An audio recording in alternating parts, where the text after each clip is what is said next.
Deep in the Colorado River, monsters lurk in the murky waters.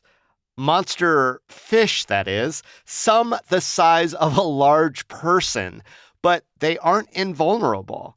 Today on CityCast Las Vegas, we talk with Chasing Giants author and National Geographic Channel host Zeb Hogan about the monster fish in our neck of the river, including some that might be making a comeback. These awesome creatures aren't just super cool to look at, but also give us insight into the health of our precious water source. It's Monday, May 15th. I'm David Figler, and here's what Las Vegas is talking about.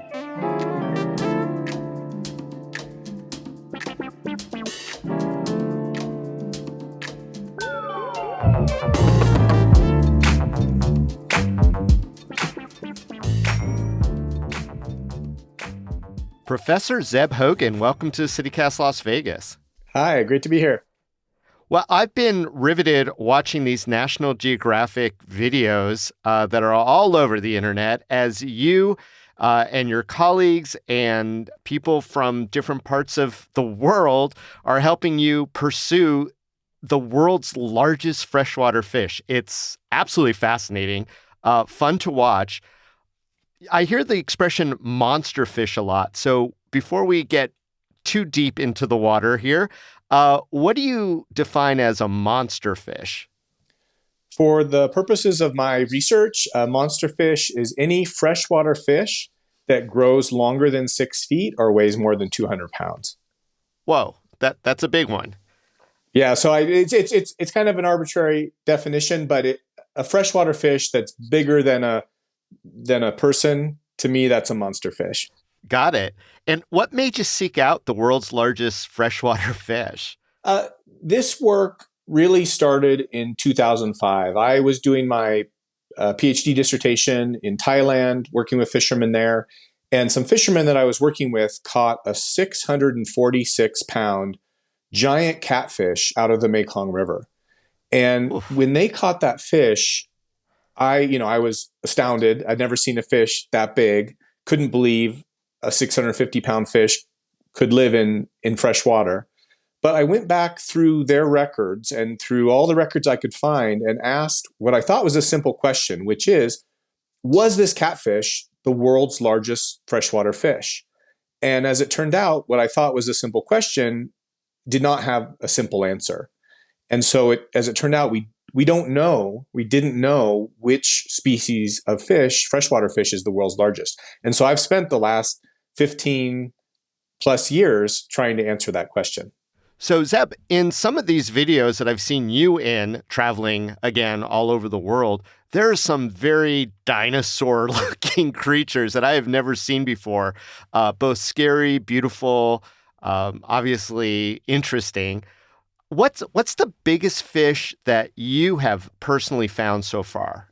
These big fish, the giant freshwater fish, like you said, it's a diverse assemblage of fish. Some kinds of fish that people have heard about before, like giant catfish, giant carp, but also air-breathing arapaima in South America is one of the largest fish I've seen, up to about 400 pounds. Giant freshwater stingray, believe it or not, 3 species of giant freshwater stingray are among the contenders for world's largest freshwater fish. So that includes a 450-pound short-tail river ray that we caught and released in South America in the Paraná River, and then also a giant freshwater stingray in the Mekong River in Southeast Asia that can get over 600 pounds. I can only imagine, but what was it like catching a stingray that big? Yeah, stingrays are hard to catch. Sometimes we work with fishermen who catch them for food. And we work with the fishermen, get the stingray, do our research, tag them, and then release them back into the river. I've also fished for big stingray with rod and reel, and it can take 4 or 5 hours with a big stingray to get it up to the boat. We try to get it up to the boat as fast as we can, but it's hard work. And you mentioned that sometimes the local fishermen are catching, presumably, these big fish to eat. Have you indulged in that as well in your journeys? Well, almost all of these, what I call megafish, giant freshwater fish, almost all of them are endangered. So generally, we're practicing, although we're working with fishermen that are harvesting this fish for food, when we're out doing our work, we're purely, doing research. The fish are released after they're caught. The only exception to that is in South America, there's a fish called an arapaima, which is raised, is cultured, it's farmed, and so you can find arapaima in restaurants all over South America. And I've had arapaima before. You can have it grilled, fried, fish sandwich, and it's delicious. Now, I understand, Zeb, that you grew up in our neighbor to the east, Arizona. Did you ever happen to fish on the Colorado River as a younger man, or even recently?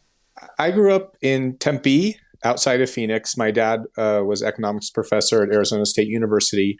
And my summer job, this is really how I got started in all of this work. My summer job as an undergraduate at the University of Arizona was doing fish surveys in the tributaries of the Colorado River in the Hmm. Grand Canyon. So between Glen Canyon Dam and Hoover Dam, that was my summer job as an undergrad. And I spent 3 summers camping out, living along the Colorado. We rafted down the Colorado from Lee's Ferry all the way down to Lake Mead. So I spent a lot of time in that part of the world, and it's one of my favorite places on earth.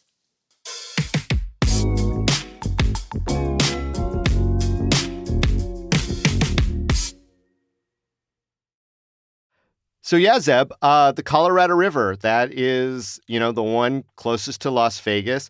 You have a book coming out very shortly called Chasing Giants, and you refer to a monster fish of the Colorado pike minnow.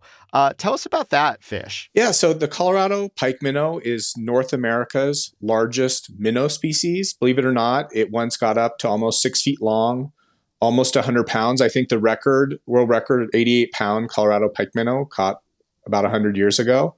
And so this was Hmm. one of our own monster fish. It's used to occur throughout the Colorado River, lower Colorado River, all the way down to Mexico.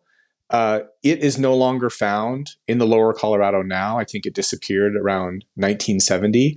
But yeah, believe it or not, right outside of Las Vegas, there used to be a fish over 6 feet long and almost 100 pounds. They're found now in Oh, Utah, in the Green River.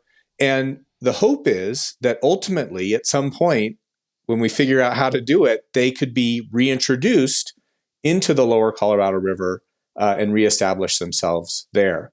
interesting. Now, I think a lot of people who are from our area are very familiar with the catfish, sometimes the really big catfish that are in our part of the Colorado River, and they seem to be surviving fine. Why did the pike minnow population decline from our part of the river? Yeah, so catfish, most of the species the fish that people are used to catching in the Colorado around Las Vegas, most of those fish are not native to the Colorado River. So you have bullhead catfish, flathead catfish, striped bass, green sunfish. I'm just thinking of all the fish that people are, rainbow trout, brown trout. Those are all non-native. So 150 years ago, none of those fish occurred in the Colorado. Now those fish are they're everywhere, and they're some of the biggest fish out there. When we were doing, I'll just tell you a story. When we were doing our surveys, we caught a big, I think it's either big channel catfish or big bullhead, and in its stomach were 7 or 8 native suckers. So one of the reasons that these native fish have disappeared is because fish like striped bass, catfish, they are predators, and they will, for the last 50 years, they've been eating the native fish, and that's one of the reasons that native fish populations have declined. We've also, there have been huge changes on the Colorado River. Some of the biggest dams on Earth, we have right next door Hoover Dam, Glen Canyon Dam. Those are huge dams that completely altered the river. So the river used to, have big fluctuations, big spring floods as snow melt, came down from Colorado. And then it would be very turbid, very warm water in the summers. And now that beautiful, clear water, freezing cold, beautiful, cold water that comes out of the bottom of the dams is really well suited for non-native fish, but not very well suited for our native fish. Oh, poor little pike minnow. So what would it take to reintroduce some of those native species into areas like Lake Mead?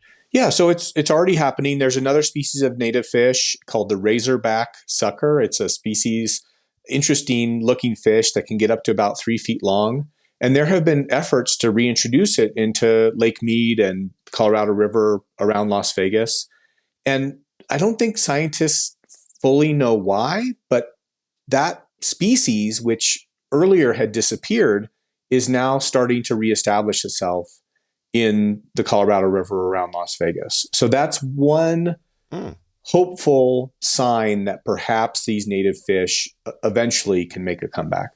Interesting. Zeb, obviously you've devoted a lot of your life as a biologist to studying and tracking all these fish, and you know so much about the native fish here in the Colorado River.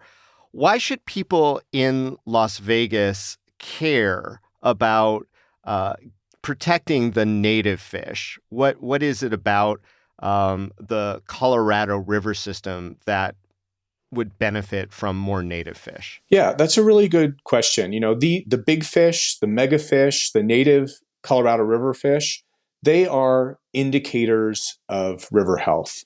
And so if we can keep big fish and native fish in rivers, that's an indication to us that we're doing a good job managing our rivers. All of these challenges that we see now around Colorado River, struggles over water and climate change, it's indicative of a system that we haven't managed very well over the last 50 or 60 years.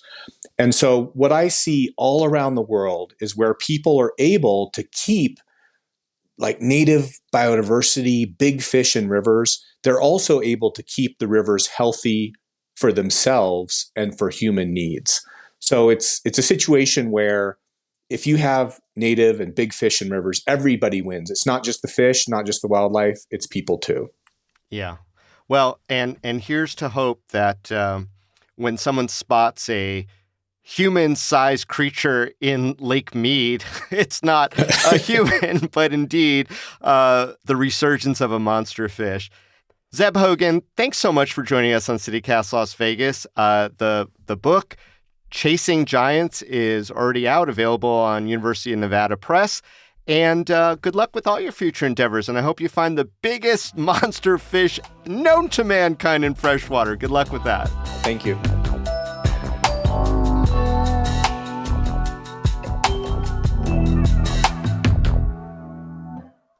Before you go, some news that's a sign of the times.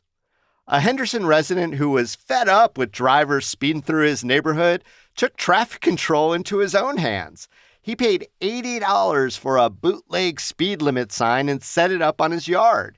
Henderson officials say they've monitored that street and found it wasn't a high-speed area, but the resident says that once the speed monitor was gone, the cars went right back to speeding. Also, under a secretly developed plan newly presented to the legislature, the state would dramatically expand the tax credits available to the film industry, as much as $4 billion over 30 years. The main beneficiaries would include 2 proposed production facilities, one in Summerlin and the other at UNLV.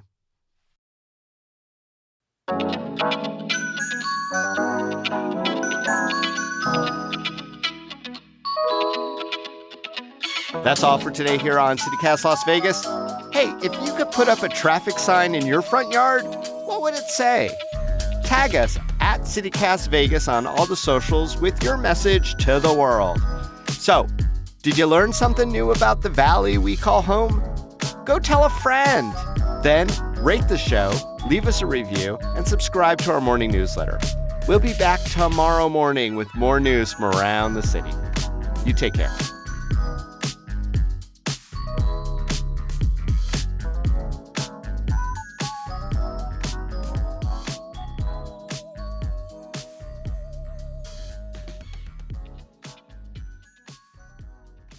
gone, dropped out.